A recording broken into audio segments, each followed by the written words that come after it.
Hi, I'm Grant Abbott and I'm Principal of SMSF Strategies and also Chairman of the Australian SMSF Members Association. Today we're talking about my top 5 tips and also strategies and pitfalls of doing SMSF borrowing. The first strategy, and probably the most important, which is also a pitfall for many, is getting a really good trust deed. The self-managed super fund, which is going to go and borrow in order to acquire a property, really needs to have a fantastic deed, a 2012 trust deed. Our deed, the SMSF Strategies deed, has been through the ringer by all the bank's legal departments, and you need to have something that's 2012, otherwise it won't get through. So first strategy, make sure you get a good deed. Second one is probably most important, is get a good investment property. What I like to say to people is the property that you're going to hold inside that fund needs to be sold perhaps at age 75. So look for a property that you're not going to flip in or flip out in a really quick position. Look at it, do you need the income? Are you in the income stage in the fund, say at age 55, or you're close to it, or are you going really for accumulation? If you're going for accumulation, maybe not look for something that's got a huge amount of income, but it's got a lot of capital growth over the next 30-40 years up to about age 75. Moreover, if you need to, build a portfolio of these properties.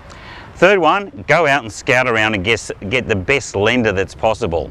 Everyone has actually got a product at the moment. Laiki Bank, Bendigo Bank, NAB, CBA. Go out and find the best mortgage broker. Probably is the best way to go through it, and make sure that you maximise your opportunity through all the banks. Some banks only lend at 50% LVR, some up to 80%. So that's our third strategy. Go and look for a great bank.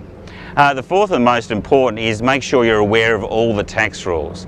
We've now got a position where you can't borrow to improve in super, but the Commissioner now allows us to use the money in super to improve a property, as long as it's like for like. So you can have a house and land, and if you can improve it, knock it down, demolish it, as long as you end up with a house and land at the end, it's all okay. You can't borrow to improve, you can borrow to repair, but you can use the cash from the fund or make contributions into the fund in order to do that particular improvement.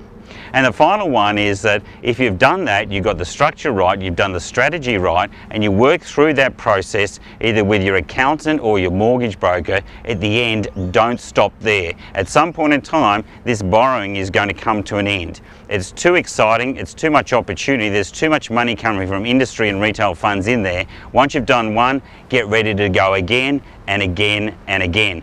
Build up that wealth, start to really leverage that wealth inside your self-managed super fund. So they're my 5 top tips and strategies inside a self-managed super fund for property borrowing purposes. Anyway, it's Grant Abbott signing off, and happy borrowing.